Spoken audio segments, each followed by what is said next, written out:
নিমন্ত্রণ না পেয়ে সেখানে গেলে আমাদের সদাচার, স্নেহ এবং মর্যাদাহানি বা সম্মানহানি হয়। জগন্নাথ প্রিয়া, হ্যাঁ বলো।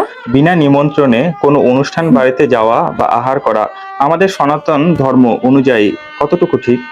আসলে এই বিষয়টা নিয়েই আমি একটু আগে যখন রামায়ণ পাঠ করছিলাম তখন পেয়েছি দেবী সতীর কাহিনী। অর্থাৎ সতী দেবী যখন দক্ষ রাজা তার বাড়িতে যজ্ঞের আয়োজন করেছিল, সবাইকে নিমন্ত্রণ করেছিল, শুধু নিজের মেয়েকে এবং তার পতিদেবকে নিমন্ত্রণ করেছিল না, অর্থাৎ মহাদেবকে। তো সেখানে সতী দেবী স্ব ইচ্ছায় তারপরও বাবার বাড়িতে এসেছিল এবং স্বামীর অপমান সহ্য করতে না পেরে তিনি কিন্তু দেহ ত্যাগ করেছিলেন। তো এখন আমরা রামায়ণে এই বিষয়টাই কি পেলাম, যে নিমন্ত্রণ না পেয়ে সেখানে গেলে আমাদের সদাচার, স্নেহ এবং মর্যাদাহানি বা সম্মানহানি হয়। অর্থাৎ বিনা নিমন্ত্রণে যাওয়াটাকে আমাদের হিন্দু সনাতন শাস্ত্র অনুযায়ী কখনোই এটাকে রেফার করে না বা কখনোই এটার অনুমোদন দেয় না। তবে হ্যাঁ, কিছু কথা বলেছে যে আপনি কিছু কিছু ব্যক্তির বাড়িতে বিনা নিমন্ত্রণে যেতে পারবেন বা কিছু কিছু জায়গায় বিনা নিমন্ত্রণে যেতে পারবেন। সেটা হচ্ছে মন্দির, অর্থাৎ প্রভুর যেখানে পূজা হয় মন্দির।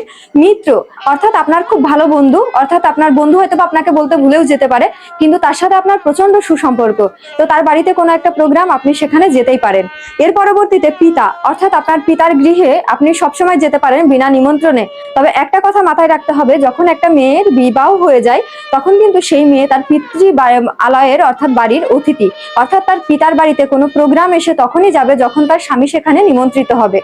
এবং তার পরবর্তীতে বলেছে গুরুর গৃহে, অর্থাৎ গুরু গৃহেও যাওয়ার জন্য আমাদের কোনো নিমন্ত্রণের প্রয়োজন পড়বে না, আমরা যে কোনো সময় গুরু গৃহে যেতে পারি।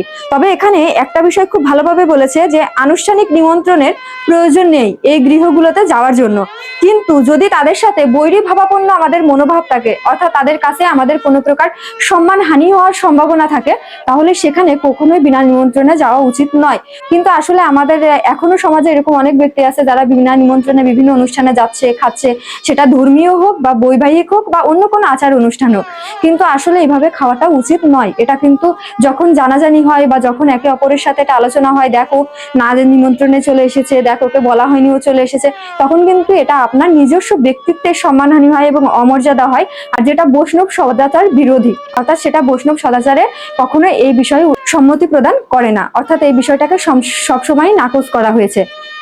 তো এটা রামায়ণে খুব সুন্দর করে উল্লেখ করা ছিল, তাই আমি এই বিষয়টা তুলে ধরলাম, কারণ এইরকম অনেককে দেখা যায় যে যারা বিনা নিমন্ত্রণেই যায়।